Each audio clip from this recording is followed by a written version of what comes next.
할렐루야. 오늘은 시험에 들게 하지 마시옵소서라는 제목으로 하나님의 말씀을 대언하도록 하겠습니다. 미국 기독교 신문에 실린 글입니다만 제목은 썬데이 크리스찬의 기도문이라는 글입니다. 기도문입니다. 한번 들어보시길 바랍니다. 주님이 제게 십자가를 지시라고 하시면 기꺼이 지겠습니다. 그 대신 짐꾼을 사서 대신 지도록 해 주시옵소서. 십자가 지겠는데 짐꾼 사서 대신 지고 가게 해달라는 것입니다. 제게 정직하게 살라고 하셨습니다. 알겠습니다. 단 장사할 때만은 예외로 해 주시옵소서. 원수를 사랑하라고 하시면 그렇게 하겠습니다. 그 대신 원수의 항복부터 받아내고 용서하겠습니다. 주님이 물질을 바치라고 하시면 기꺼이 바칠 것입니다. 그러나 액수가 중요한 것은 아니잖아요. 체면을 유지할 정도로 헌금을 드릴 테니 주보에 꼭 이름을 넣어서 사람들에게 알려주세요. 그 신문에 걸리는 썬데이 크리스찬의 기도문이라는 글입니다. 여러분은 이 기도문을 들으시니 어떤 생각이 나십니까? 우리의 본심을 건드린 기도가 아니겠습니까? 그런 내용이 아니겠습니까? 솔직히 말해 우리의 생각과 욕심으로는 이렇게 기도하고 싶은 것이 당연한 일이지만, 하지만 이런 기도는 하나님이 듣지 않으신다는 사실을 알아야 한다는 것입니다. 내 생각, 내 체면, 내 이익, 이런 것들이 우선이 된 기도는 하나님이 듣질 않으신다는 것입니다. 항상 기도는 하나님이 원하시는 대로 기도해야 한다는 사실을 기억하며 우리들이 기도할 때 하나님은 그런 우리들의 기도를 들으시고 응답하실 것입니다만, 그런 면에서 오늘 본문의 말씀에 보면 주님은 우리들에게 이렇게 기도하라고 말씀하십니다. 우리 오늘 본문 2절로 4절 말씀 앞을 보시며 같이 한번 읽어보실까요? 시작. 예수께서 이르시되 너희는 기도할 때 이렇게 하라. 아버지여, 이름이 거룩히 여김을 받으시오며 나라가 임하시오며 우리에게 날마다 일용할 양식을 주시옵고 우리가 우리에게 죄지은 모든 사람을 용서하오니 우리의 죄도 사하여 주시옵고. 아멘. 거기까지 읽겠습니다. 무슨 말씀입니까? 이는 지금까지 우리가 몇 주에 걸쳐서 살펴본 내용으로 우리가 기도할 때 주님은 어떻게 기도해야 된다고 말씀하고 계시느냐? 먼저 하나님을 생각하며 하나님을 향한 기도가 있어야 된다라고 말씀하십니다. 그러면서 먼저 우리들이 하나님의 이름이 거룩히 여김을 받기 위해서 기도해야 된다고 말씀하고 있습니다만, 하나님의 이름이 거룩히 여김을 받기 위해서 그러면 어떤 기도에 드려야 된다는 말씀입니까? 그것은 우리들을 통하여 하나님의 것이 구별되기를 놓고 기도해야 된다는 것입니다. 예배가 구별되고요, 봉사가 구별되고요, 헌금이 구별되고요, 삶이 구별되고요, 또 우리의 겸손을 통하여 하나님의 이름이 구별되기를, 높아지기를 위해서 기도해야 된다는 것입니다. 그리고 우리들이 구별된 삶을 통하여 하나님의 이름이 높아지는 역사가 일어나기를 소망하며 기도해야 한다는 것입니다. 그리고 또 이어서 또 하나님을 위한 기도를 또 뭐라고 이야기하면 나라가 임하도록 기도하라. 여러분, 어떤 분들은 주기도문을 잘못 외우십니다. 나라에 임하도록, 이 나라에 임하도록이 아닙니다. 하나님의 나라가 임하도록입니다. 하나님의 통치가 임하도록 기도해야 된다는 것입니다. 그래서 하나님의 통치가 내 마음에 임하도록, 내 가족과 내 이웃과 이 교회와 이 민족 위에 임하도록, 하나님의 통치가 임하도록 기도해야 한다는 것입니다. 그리고 나서 이제는 이렇게 하나님을 위해서 두 가지 기도의 제목을 기도하라고 하시고는 그 다음에 우리 자신을 위해서도 기도하라고 하시면서 세 가지 기도의 제목을 말씀하시는데요. 첫 번째가 뭐였습니까? 일용할 양식을 위해서 기도하라 하셨습니다. 즉 우리들이 먹고 사는 양식도 소중하니 이를 위해서도 기도해야 한다라는 말씀입니다만, 그러나 양식을 위해 기도할 때 반드시 조건이 있습니다. 그게 뭡니까? 욕심이 아닌 필요를 놓고 기도하라는 것입니다. 그리고 또한 매일 하나님을 의지하며 기도하라고 말씀하시더라는 것입니다. 그리고 두 번째로는 지난주에 살펴본 대로 우리의 죄의 문제를 가지고 기도하라고 하시면서 주님 앞에 나올 때마다 우리의 죄에 대해서 구체적으로 회개함으로 말미암아 변화될 수 있는 기회를 삼으라고 말씀하십니다. 여러분, 회개가 없으면 변화도 없습니다. 생각하지 않는데 무슨 변화가 있겠습니까? 또 다른 사람의 죄를 용서하는 기도를 통하여 하나님과의 관계가 막히지 않도록 하라라고 말씀하셨습니다. 여기까지가 지난주에까지 살펴본 주님이 가르쳐 주신 기도의 내용입니다만, 이제 오늘 본문에 보면 우리 자신을 위해서 또 이렇게 기도하라고 하시면서 마지막 세 번째 기도의 제목을 말씀하고 있는데요. 우리 오늘 보면 4절 말씀 같이 한번 보시며 읽어보시겠습니다. 시작. 우리가 우리에게 죄 지은 모든 사람을 용서하오니 우리 죄도 사하여 주시옵고 우리를 시험에 들게 하지 마시옵소서 하라. 아멘. 무슨 말씀입니까? 우리를 시험에 들게 하지 마시옵소서 하라. 이는 하나님의 사람으로 살아가는 데서 또 하나 기도해야 할 내용이 바로 뭐냐? 시험의 문제라는 것입니다. 양식의 문제, 죄의 문제만큼 시험의 문제도 중요한 문제라는 것입니다. 그러면 여러분, 우리가 시험에 대해서 기도해야 될 텐데 시험에 대해서 구체적으로 우리가 그러면 알아야 될 내용은 무엇일까요? 바라기는 오늘은 이 말씀을 통해 우리 인생에서 만나는 여러 가지 시험에서 승리하시는 주의 성도들 다 되시기를 주님의 이름으로 간절히 축원을 드립니다. 그러면 우리가 시험에 대해서 기도하기 전에 먼저 시험에 대해서 구체적으로 알아야 될 사실은 무엇일까? 그 내용을 살펴보면요, 먼저 첫째로 같이 한번 읽어보시겠습니다. 시작. 이 세상은 마귀의 시험으로 가득 찬 곳이라는 사실을 분명히 알아야 한다는 것입니다. 뭘 알아야 된다고요? 이 세상은 마귀의 시험으로 가득 찬 곳이라는 것입니다. 이 세상은 마귀의 시험으로 가득 찬 곳이라는 것을 우리가 알아야 된다는 겁니다. 베드로전서 5장 8절 말씀 앞을 보시며 같이 읽겠습니다. 시작. 근신하라 깨어라 너희 대적 마귀가 우는 사자같이 두루다니며 삼킬 자를 찾나니. 아멘. 무슨 말씀입니까? 베드로 사도의 말씀이죠. 여기 보면 뭐라고 말씀하십니까? 마귀가 마치 배고픈 사자처럼 삼킬 먹이를 찾아 돌아다닌다는 것입니다. 즉 다시 말해 곳곳에, 우리가 사는 곳곳에는 우리를 무너지게 하는 마귀의 시험이 도사리고 있다는 것입니다. 그게 바로 이 세상이라는 거예요. 사실 여러분, 하나님께서 이 세상을 창조하신 후 마귀는 끊임없이 우리 인간들을 시험해 온 것이 사실입니다. 이는 당장 창세기에 나오는, 여러분 잘 아시는 에덴 동산 사건만 봐도 그런데요, 우리 창세기 3장 1절 말씀 잘 아시는 말씀이죠. 같이 한번 읽어볼까요? 시작. 그런데 뱀은 여호와 하나님이 지으신 들짐승 중에 가장 강교하니라. 뱀이 여자에게 물어 이르되 하나님이 참으로 너희에게 동산 모든 나무의 열매를 먹지 말라 하시더냐. 아멘. 무슨 말씀입니까? 하나님이 세상을 창조하시고 오랜 시간이 지난 것도 아닙니다. 창조하신 초반부터, 창조하시고 나서 얼마 지나지 않은 것부터 하나님이 만드신 그 에덴 동산에 마귀가 뱀의 모습으로 찾아와서 아담과 하와를 시험하더라는 것입니다. 그런데 결국 아담과 하와가 이 시험에 넘어가는 바람에 그들은 그 아름다운 에덴 동산에서 살지 못하고 쫓겨났을 뿐만 아니라 저와 여러분까지도 에덴 동산에서 살지 못하고 쫓겨나는 신세가 되더라는 것입니다. 즉 이는 다시 말해 마귀의 시험은 언제부터 시작됐다고요? 세상이 창조되는 날부터.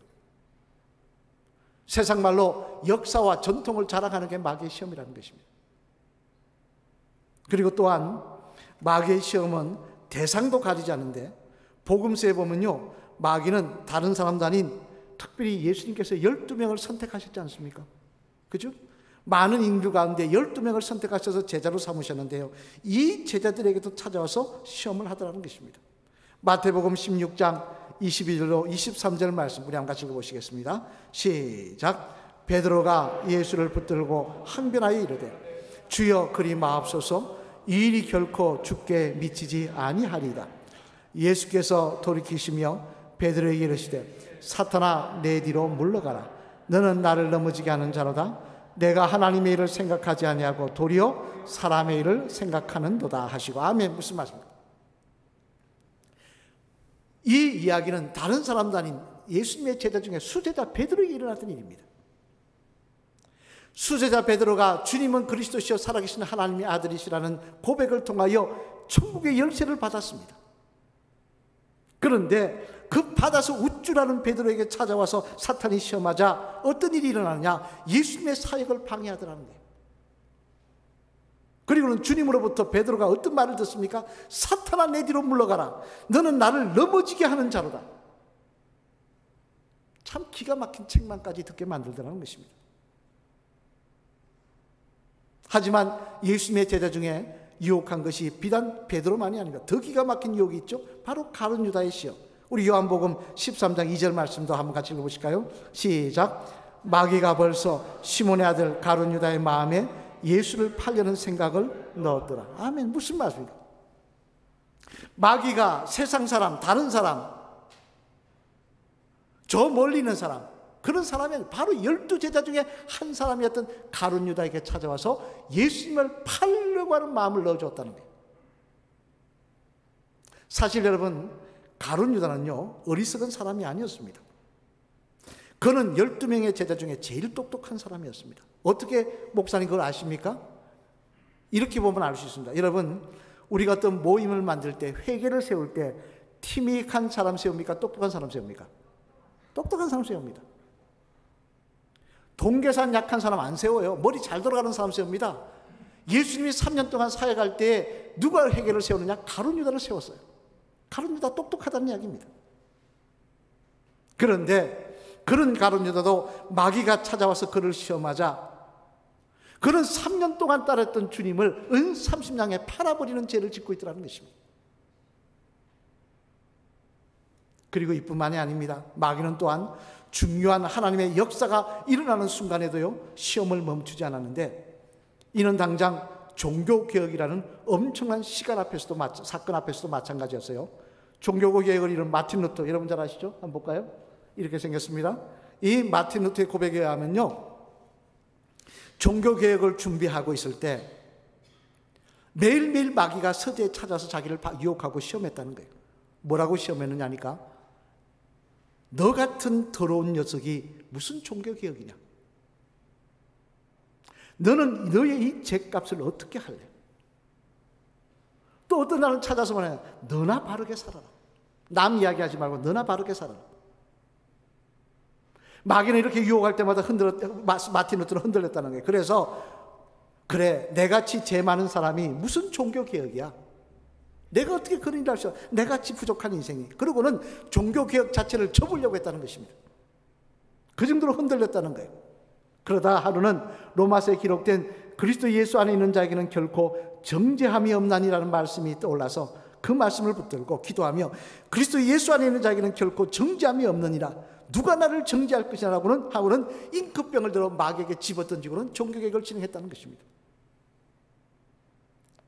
그 위에 루터는 사탄을 깨부시다는 의미로, 사탄을 세워놓고는 공을 굴려서 사탄을 깨부시다는 의미로 볼링이라는 것을 만들어서 영국에 전파하였고, 그리고 결국 이게 미국 청교도까지 넘어가서 이게 하나의 종교적인 행사가 아니라 이제는 하나의 스포츠가 되어서 세계적으로 볼링을 치고 있지 않습니까? 그 볼링이 원래 뭐냐? 마틴 루터가 만든 거예요. 세우는 공은 그게 사탄이라는 것입니다. 시험에서 깨부셔야 된다는 거예요.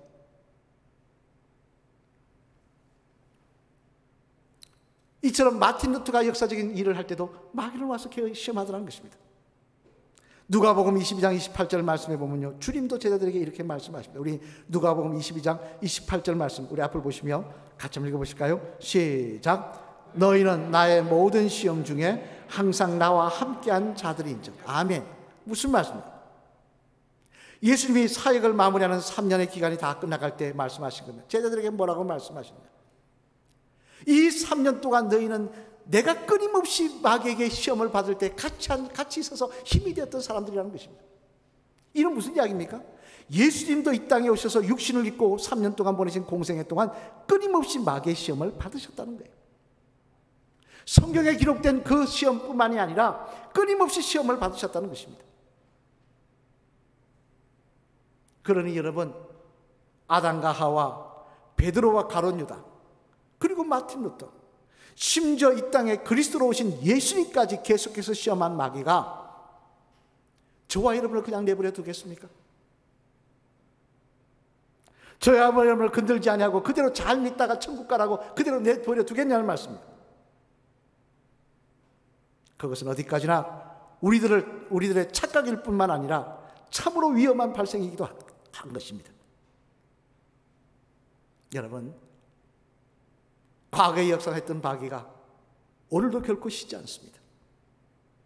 바라기는 이 세상은 마귀의 시험으로 가득 찬 곳이고, 아담과 가룟 유다를 시험한 그 마귀가 오늘도 바로 나를 넘어뜨리려고 하고 있다는 사실을 우리가 분명히 알고, 그 시험에 대해서 깨어있는 주의 자녀들 되시기를, 마치 그런 것이 내 인생에는 없는 양, 나는 평안한 인생을 살고 있냐 착각하지 마시기를, 시험에 깨어있는 주의 성도들 되시기를 주님의 이름으로 축원합니다. 둘째로는 또 하나 시험에 대해서 우리가 알아야 될 건 뭐냐, 같이 읽겠습니다. 시작. 마귀는 결코 이것이 시험이다라고 하며 우리들에게 다가오지 않는다는 것입니다. 반드시 알아야 될 건 뭐냐, 마귀는 결코 이것이 시험이다라고 하며 우리에게 다가오지 않는다는 것입니다. 몇 년 전에 상영되었던 영화입니다만 이제 좀 시간이 꽤 됐죠. 나니아 연대길, 우리 한번 볼까요? 영화 보신 분도 한번 보신 분 한번 손 들어보세요. 나니아 연대길. 이렇게 많이 보셨나요? 네. 나니아 연대기가 기독교 영화입니다. 저게 사자로 나온, 사자가 바로 예수님을 이야기하는 겁니다. 한번 기회 되시면 보세요. 이 나니아 연대기를 소설을 영화로 만든 건데, 유명한 기독교 사상가자 문학가인 C.S. 루이스, 사진 한번 볼까요? 이분이 적은 그 글을 영화로 만든 게 이 나니아 연대기입니다. 근데 이 루이스라는, C.S. 루이스라는 사람이, 이 작가가 이런 말을 했습니다. 한번 기억해야 될 말인데요. 뭐라고 이야기하느냐면, 사람들이 마귀의 시험에 농락당하는 중요한 이유는 뭐냐? 마귀를 가소평가하기 때문이다 그랬습니다. 마귀에게 시험당하는 가장 이유가 뭐냐? 마귀를 가소평가하기 때문이라 그런 거예요. 저기는 당장 우리 눈에 마귀가 보이지 않으니까 마귀의 역사를 가볍게 생각하는 경향이 우리들에게 있다는 것입니다. 당장 마귀가 내 눈에 보이고 역사하는 게 아니니까, 보이지 않으니까 우리 별로 신경 안 쓰고 산다는 거예요. 가볍게 생각한다는 거예요. 그러나 마귀는 결코 그렇게 만만한 존재가 아니며, 또 그 역사도 쉽게 우리가 알아차릴 수 있는 모습으로 오는 것이 아니라고 말씀하고 있습니다. 여러분, 이는 당장 지혜의 왕이었던 솔로몬이 하나님 앞에 범죄했을 때도 마찬가지인데요. 우리 열왕기상 11장 3절 말씀 앞을 보시면 같이 읽어보실까요? 시작. 왕은 후궁이 700명이요 첩이 300명이라 그의 여인들이 왕의 마음을 돌아서게 하였더라. 아멘. 무슨 이야기입니까? 솔로몬이 왕이 되고 난 다음 나라가 부유해지고 강성해지니까 부인을 몇 명 뒀다고요? 700명. 이름이나 알아서는지 모르겠습니다. 700명. 후궁이 몇 명이라고요? 300명. 그럼 부인이 몇 명이라는 이야기입니까? 1000명이에요. 우리가 생각하기에는 아니 이건 논란이다. 어떻게 한 사람도 아니고 10명도 아니고 1000명이냐 그럴지 모르지만, 그러나 우리 입장에서 보면 그렇지만 그 당시 입장에서 보면 그게 대단한 게 아니었습니다. 왜냐하면요, 그 당시는 나라의 강성함을 왕궁이나 후궁이나 첩의 숫자로 보여주는 시대였기 때문이었습니다. 그래서 과거 우리나라 백제 의자왕에게도 몇 명의 궁녀가 있었다고 이야기합니까? 3000궁녀 있었다 그렇지 않습니까? 왕비가 몇 명이냐, 후궁이 몇 명이냐, 왕궁이 어떠냐, 이게 힘이었다는 거예요. 자기를 과시하는 그런 명함이었다는 거예요. 따라서 솔로몬도 다른 나라와 하친을 위해 다른 나라 공주들과 정략 결혼을 하기도 했고, 또 자신의 왕권을 보여주기 위해 이처럼 많은 첩과 후궁을 두었지만 결국 어떻게 됐다는 겁니까? 그 여자들 때문에 하나님 앞에 마음이 돌아섰다. 우상숭배했다는 거예요. 그 여자들 때문에 하나님 앞에 죄를 지어서 결국 나라가 둘로 나눠지게 되었다는 거예요. 하지만 여러분, 만약 솔로몬이 그 당시 이렇게 후궁 들고 첩을 두는 것이 다른 나라에게 내 힘을 가시하는 것이라는 것이 아니라 마귀의 시험거리고 나라가 갈라지는 원인이 될 것이라는 사실을 알았다면 그가 첩을 두었겠습니까? 후궁을 700명이나 부인을 7,000명이나 두었겠습니까? 아무리 옆에서 나라의 힘을 보여줘야 됩니다. 나라가 대단한 걸 보여줍니다. 아무리 신하들이 이야기해도 사탄아 물러가라고 했을 것입니다. 그런데 그에게는 그게 그냥 다른 나라처럼 이거 해야 되는 일처럼 보이더라는 것입니다. 근데 그게 마귀 시험이더라는 거예요. 당장 요한일서 2장 16절 말씀해 보면요, 마귀가 우리들에게 다가오는 통로에 대해서 말씀하고 있는데, 우리 한번 요한일서 2장 16절 말씀 앞으로 같이 읽어보실까요? 시작. 이는 세상에 있는 모든 것이 육신의 정욕과 안목의 정욕과 이생의 자랑이니 다 아버지께로부터 온 것이 아니요 세상으로부터 온 것이라. 아멘. 마귀가 어떻게 우리 속에 타고 들어오느냐? 육신의 정욕, 내 욕심, 안목의 정욕, 유혹, 그리고 이생의 자랑, 이런 걸 타고 들어온다는 거예요. 여러분, 이 세상에 사는 인생 중에 육신의 정욕이 없는 사람이 어디 있습니까? 욕심이 없는 사람이 어디 있습니까? 안목의 정욕, 이생의 자랑 없는 사람이 어디 있습니까? 근데 마귀는 이걸 타고 들어와서 결국 하나님의 말씀에 반하게 하고, 하나님 앞에 원망하게 하고, 불평하게 하고, 낙심하게 하고, 그리고 실수하여서 하나님과 반해서 멸망하게 만들더라는 것입니다. 당장 여러분, 이스라엘 백성들이 그렇지 않습니까? 출애굽에 갈 때 하나님 그들에게 필요한 만나를 주셨어요. 메추라기도 주셨어요. 그런데 어떻게 합니까? 참외가 없느니 수박이 없느니 타령합니다. 광야에서 참외가 무슨 일이고 수박이 무슨 타령입니까? 가나안 땅에 갈 건데.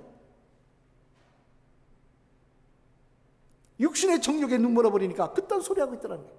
그러면서 불평하고 원망하다가 심판받게 만들더라는 거예요. 따라서 우리들은 하나님의 말씀에 이것은 아니라고 하신 것은 사랑하지도 사모하지도 말아야 할 것입니다. 하나님의 말씀에 벗어나는 일은 생각하지도 행하지도 말아야 될 것입니다. 그것을 묵상할 때마다, 내가 생각하며 그것을 바라볼 때마다 마귀는 그를 통해 우리를 시험하고 하나님과 멀어지게 만드는 것입니다. 따라서 오늘도 우리는 마귀의 시험이라고 가볍게 여길 것이 아니라 내 안에 있는 육신의 정욕과 안목의 정욕, 이생의 자랑 같은 것들, 이를 통하여 마귀가 역사할 수 있다는 사실을 기억하며 깨어있는 주의 자녀가 되어야 할 줄로 믿습니다. 마지막 세 번째로요, 또한 마귀에 대해서 우리가 시험에 대해서 알아야 될 게 뭐냐, 같이 읽겠습니다. 시작. 마귀의 시험을 이기는 방법은 무엇보다 먼저 기도에 있다는 것입니다. 뭐에 있다고요? 기도에 있다는 것입니다. 마가복음 14장 38절 말씀 한번 같이 읽어보시겠습니다. 시작. 시험에 들지 않게 깨어있어 기도하라. 마음에는 원이로되 육신이 약하도다 하시고. 아멘. 무슨 말씀? 겟세마네 동산에서 주님께서 하신 말씀이에요. 제자들은 지금 몹시 피곤합니다. 왜? 하루 종일 걸었죠. 또 저녁에 예수님과 성만찬하면서 포도주도 한 잔 마셨죠. 눈꺼풀이 그냥 천냥만냥 내려옵니다. 그런데 주님 뭐라고 그러십니까? 너희들 앞에 시험이 기다리고 있으니까 깨어 기도하라는 것입니다. 이는 다시 말해 시험이 기다리고 있지만 이기는 방법은 뭐냐? 너희가 깨어서 기도할 때 이길 수 있다는 것입니다.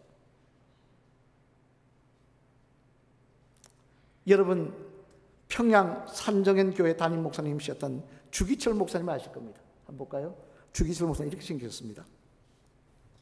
주 목사님은요, 일제 때 신사참배 거부하다가 순교하신 분입니다. 신사참배 거부하다가 감옥에 가서 고통을 받고 순교하셨는데요, 그분이 말씀이 고문당하는 것도 힘들었지만 더 힘든 게 있었다고 그랬습니다. 여러분, 고문당하는 게 어떤 건지 아십니까? 일제는 고문을 어떻게 했냐면 이 손톱 밑에다가 바늘을 였대요. 손가락 밑에다가 바늘을 엮고 튕겼답니다. 손톱을 잡아 뺐고요, 이빨도 잡아 뺐고, 거꾸로 매달았고, 물도 집어였고, 코로 물도 엮고요, 별짓을 다 했습니다. 얼마나 힘든 일입니까? 그렇지만 주기철 목사님 말이야, 거기에보다 더 힘든 게 있었던 게 뭐냐? 그건 뭐냐면 일제의 강교한 유혹이었다는 거죠. 꼭 고문하기 전에 일본 순사가 와서 주 목사님에게 뭐라고 이야기했느냐, 이렇게 이야기했다는 겁니다. 주 목사님, 이렇게 죽으면 억울하지 않겠습니까?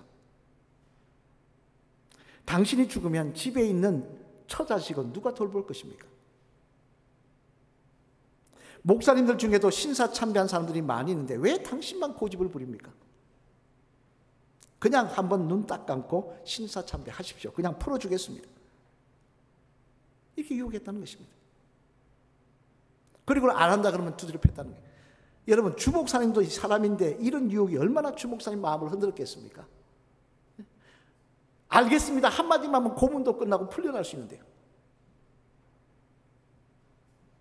그런데도 주목사님은 끝까지 하나님만이 참신이십니다. 예수님만이 나의 주님이십니다라고 말씀하시면서 그분들의 그 일본 일제에 타협하지 않고 끝까지 믿음을 지키다가 천황은 신이 아니라고 하다가 순교하십니다만, 끝까지 그렇게 그런 유혹 속에서 그 힘듦 속에서 이길 수 있는 게 뭐냐? 바로 기도였다는 것입니다. 주목사님은 끊임없이 감옥에서 이렇게 기도하셨다고 합니다. 하나님, 이 자리에서 믿음을 지키게 하옵소서. 하나님, 이 자리에서 순교할 수 있는 믿음을 주시옵소서. 내가 편안히 풀려나서 잘 살게 해달라는 기도가 내가 이 자리에서 순교할 수, 주님을 향한 믿음을 지키다가 순교할 수 있게 하여 달라고 그렇게 기도하셨다는 것입니다. 그 기도가 그 유혹에서 주목사님을 이기게 할 수 있었다는 것입니다. 히브리서 2장 18절 말씀해 보면요, 히브리 기자는 이렇게 말씀합니다. 우리 앞을 보시며 같이 한번 읽어보실까요? 히브리서 2장 18절 말씀 시작. 그가 시험을 받아 고난을 당하신즉 시험 받는 자들을 능히 도우실 수 있느니라. 아멘. 무슨 말씀입니까? 예수님께서 이 땅에 오셔서 3년 동안 공생에 사실 때 끊임없이 마귀의 시험을 받으셨지만 그러나 다 이기셨다는 것입니다. 따라서 우리가 예수님께 기도로 도움을 구하면 우리를 도우셔서 능히 우리도 이기게 하실 것이라는 것입니다. 그러므로 우리들의 시험의 문제를 놓고 깨어 기도하면요, 하나님께서는 우리들에게 성령 충만과 함께 담대함을 주실 것입니다. 그리고 이것이 똥인지 된장인지 바르게 판단하는 지혜도 주실 것입니다. 그리고 끝까지 하나님 말씀에 순종할 수 있는 믿음도 주실 것입니다. 그래서 끝까지 유혹에 흔들리지 아니하고 그가 타협하지 아니하고 승리하는 믿음의 길을 걸어가게 만들어 주실 줄로 믿습니다.